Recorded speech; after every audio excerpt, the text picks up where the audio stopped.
Before I go into today's video, sorry to the people who are waiting for the Stargirl 2-part review. It will be out before Friday, that's all I can say. Other things keep jumping in the way, so I do apologise. But I need to discuss this. I need to discuss this article, and it really just highlights massive amounts of hypocrisy once again with Naughty Dog and Cuckers as regards to The Last of Us Part 2, as the media fawn all over them to PROTEK. Hi everyone, it's Az here from HeelvsBabyface. So this is from NBC News, and I actually came across this via a tweet which they pulled out, and their tweet was essentially this byline. So the main topic heading is The Last of Us Part 2 brings queer stories to a pandemic-ravaged dystopia. And then the byline is, the big-budget video game features a lesbian protagonist and a prominent transgender character, but not everyone is applauding the LGBTQ representation. Now that got my immediate attention because the first question which jumped into my mind was, why should we?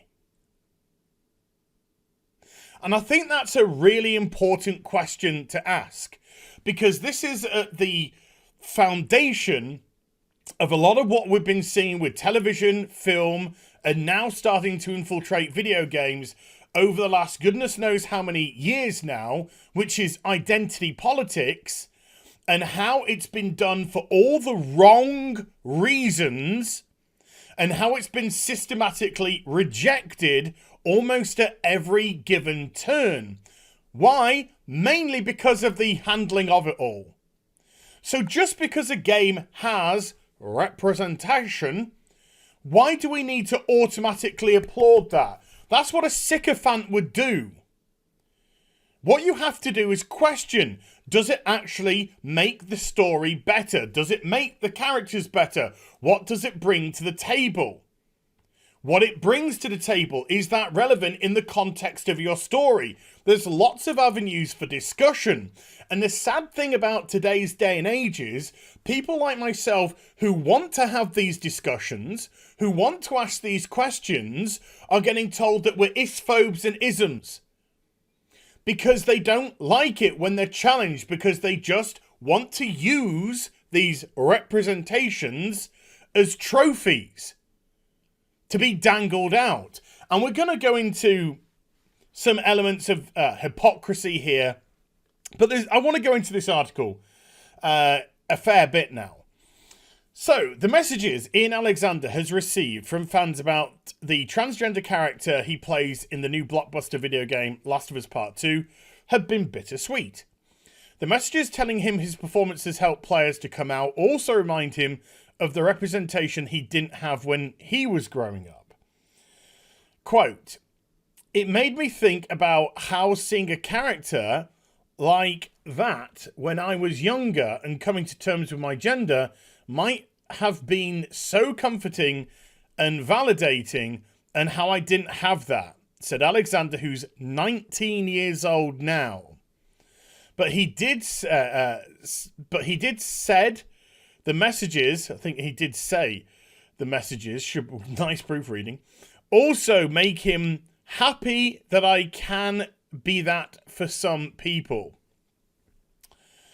Both Alexander and Lev, and we'll get back to this in a moment, because again, there's gonna be, this isn't as black and white as people think. We'll get back to it in a moment.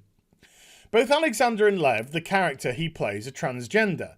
Likely a first for a major video game. The Last of Us Part 2 has been described as groundbreaking. More like ground destroying and desecrating, but okay. For a big budget game from a major developer with several lead characters who are queer. Yeah, but look at all the criticism it's getting. This is exactly what I'm talking about. You can't just throw representation in and then go, aren't we great? Aren't we progressive? Aren't we wonderful? Aren't we groundbreaking?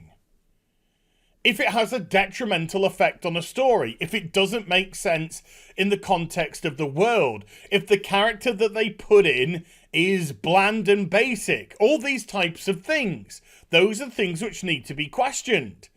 And multiple things have been questioned in The Last of Us Part 2, from the character of Lev through to the relationship between Dina and Ellie, which to me had no chemistry whatsoever, was rushed, ill thought out, was laughable in a lot of context, how they just had an immediate family, how they started to one-up themselves on things that are wrong with us, i.e. Ellie being immune to the virus, and then Dina trying to one-up her with, well, I'm pregnant, how they're immediately in love. All these silly things. This relationship was so contrived and packed together, I didn't feel anything for the characters. Never mind that, the character of Ellie had changed drastically since the first game. And this beautiful, lovely, cheeky little girl who you were desperate to protect in the first game, culminating in that ending where you were fully behind Joel when he took her off the operating table and saved her life. She's now this obnoxious, deer in a headlight, unrecognizable character in the second one. And worst of all, highly unlikable. Which, by the way, is the vast majority of characters in this sequel game. In addition to Lev, Ellie, the game's protagonist, is a lesbian, and Dina, Ellie's love interest and fighting partner, has romantic relationships with men and women. Bisexual is the word that you're struggling to come up with. Now, this is what's really interesting. The game developer Neil Cuckman, vice president of the development studio Naughty Dog, said the addition of LGBTQ storylines in the highly anticipated game was a part of exploring new perspectives to give players a rich and diverse world. Cuckman's quoted as saying, he wants players to see the perspective of people that have different identities, different sexual attractions, they come from different countries, and explore how the characters react if you plop them into this world. What if you just plop them in? Then it's going to come across as very messy and haphazard, pretty much like the second game was, if that was your motivation for doing so. The first game clearly didn't operate off that motivation. The first game operated off the motivation of a paternal relationship developing between Joel and Ellie. While The Last of Us Part 2 has moved forward the needle of inclusivity and representation in video games, it has also gotten blowback from some critics and players for its storytelling choices around the portrayal of Lev. Cuckman, however, said some missteps are inevitable when you're in a largely uncharted territory. Now, this is where I thought the NBC were actually going to turn this article around a little bit and do a challenge, which I'm going to bring up in a moment. But no. No, they didn't. That's as far as they went. LGBTQ characters in an apocalyptic world. The Last of Us Part 2 is the sequel to The Last of Us, which was released in 2013. Both games are set in a pandemic-ravaged apocalyptic America, where the deadly cordyceps virus has turned the majority of the population into violent, mindless zombies. Not quite, but okay. The first game is played from the perspective of Joel, a smuggler taking Ellie, a teenage girl who's immune to the virus, to rebel militia in hopes that their doctors can use her immunity to find a cure. Along the way, Joel and Ellie develop a parent-child bond.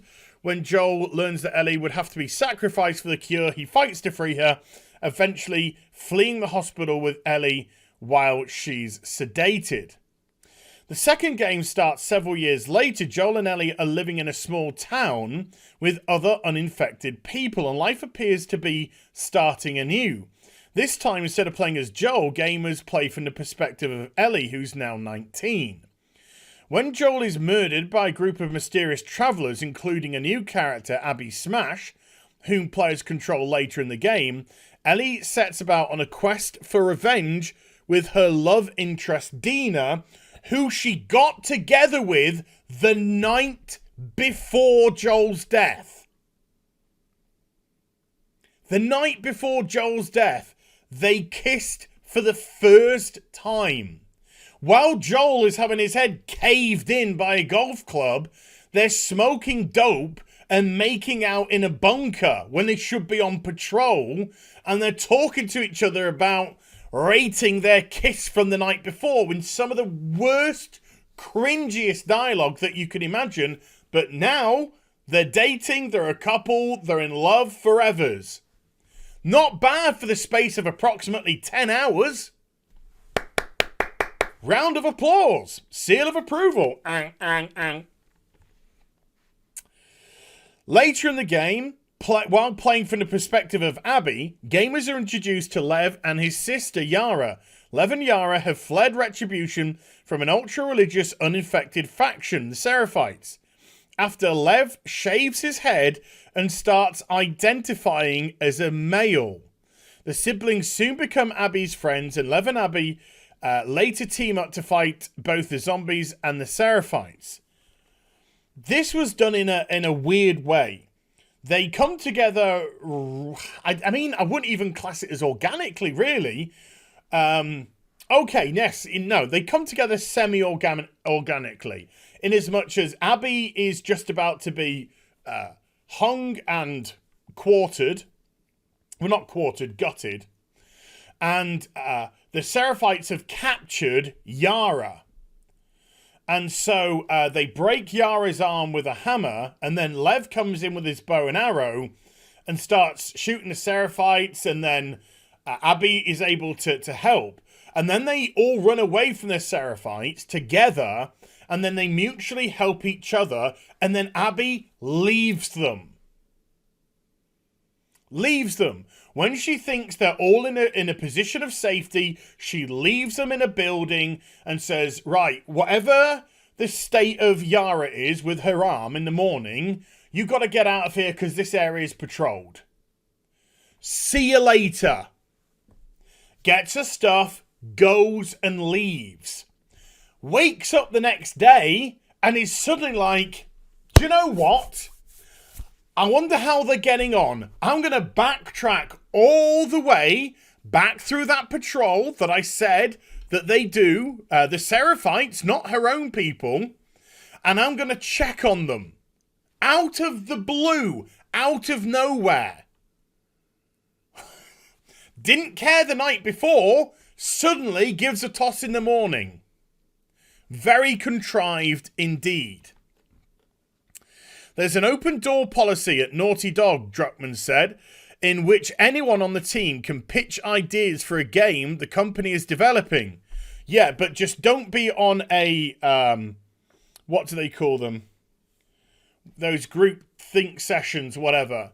Focus group. And say, I don't understand why you're doing this with women in Uncharted, and then get Cuckman all mad and he kicks you off the focus group. And says, you hate women. You hate women. You hate women. In addition, he said, prominent members of Naughty Dog are also part of the Alphabet community. And a dedicated segment of the company is devoted to finding ways to prioritize diversity in its games. I.e. forced diversity. Which is one of the reasons why I don't think Lev's story felt very natural. And I'll get to that a little bit later on. It was a confluence of these things that led to the conception of Lev and his portrayal in the final game, Cuckman said. There was a pitch to make a trans character, and we felt we can make it work with Lev, he said. Adding that making the character trans would give the siblings a reason to be running away from their religious tribe. It felt like sorry, I've just had a sandwich and I got lettuce in my teeth. it would give the siblings a reason to be running away from their religious tribe. It felt like a way to make him complex in a new way than anything we've seen in a video game. Well, this is where it comes across as actually rather silly to me. Because you're living in this dystopian world, this terrible, horrible world, where the vast majority of people have been infected by this fungal virus, where they can rip you to pieces at a moment's notice or explode and have you covered in acid, all manner of horrendous ways to go. Then you have the danger of the world itself because it's all decaying and falling apart around you.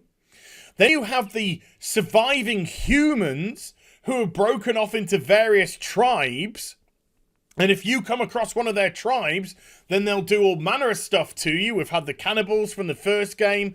We've got the religious cult from the second game. We've got the wolves, who are essentially a militaristic force in the second game as well. You come across them, you're dead. And then we have the revenge aspect in this game, where everyone is just getting killed left, right, and centre. Heads are getting blown off. Pregnant women are being murdered by stabs in the neck. Boyfriends are being wasted away. Father figures are being golf clubbed to death. This world is... You don't even know if you're going to have a roof over your head. You're going to have food, clothes on your back, shoes on your feet, a weapon to protect yourself. Then you bring Lev into the equation and it suddenly feels like a massive first world problem. My gender identity. It doesn't work to me in this world. It comes across as very prissy. And what happens is Lev at some point in the game runs away from Abby and his sister to go back to the Seraphites to confront his mum about his gender identity. They come across as spoiled. They come across as first world problem. When they can be taken out like that, somebody's worried about... These are not the things which would drive an apocalyptic world. Survival. More primal instincts would. This is a luxury. And that's why, to me, it felt really out of place and contrived. The way that they explained it wasn't. And they could have left it at that. They could have left it at this person just wanted to be known this way. But then when they started to take it steps further, I need to confront my mum. And so you're actually going off with Yara and not Lev, because Lev's buggered off. And then by time you get to the village and discover them both, the mother attacked him, which you didn't see, and Lev killed the mother, which you didn't see. So everything is resolved off storyline anyway. And so all you do is end up picking up Lev and taking him away. It's not a well-told story. It's not a well-told story in a game which was far too bloated and boring to begin with. Because the characters were pretty much all massively unlikable. And now you've got characters with first world problems in a post-apocalyptic world. Once the idea was greenlit, Cuckman said Naughty Dog's queer staff members, who included transgender employees, began to give input on how to move the character forward, he said, and consulted with an alphabet scholar. Then he began looking for an actor to play the part. Here comes the hypocrisy, folks. We wanted to make sure we cast a trans actor because authenticity was so important to this character. Well, that's interesting because the actor who did the voice for Dina, Laura Bailey, she's straight. And Ashley, who does the voice for Ellie, she's straight. So you didn't need authenticity for a together same-sex couple, but you needed authenticity from a trans character. It doesn't make sense. It doesn't make any sense. it's virtue signaling, and you know it's virtue signaling. You know that once you go down the route of identity politics, you go into a quagmire. A quagmire that you're only going to get higher and higher and higher and stuck, and you're not going to be able to move, and it's going to drag you down. Because you're never going to be able to appease everyone, because questions like that will be asked. Well, you got a trans character for the trans character, but why didn't you have gay actresses play the gay characters? There's another gay character that comes into the game later on, just very briefly mentioned. Is that voice actress gay as well? All of that sort of stuff. This is the mess that you will get yourself into. Not that it doesn't get messy anyway. So, authenticity be damned. You didn't need authenticity with the other one, but now you need authenticity for some reason. Because Naughty Dog is an ultra-progressive company, and you are a virtue signaler that needs to pander to that.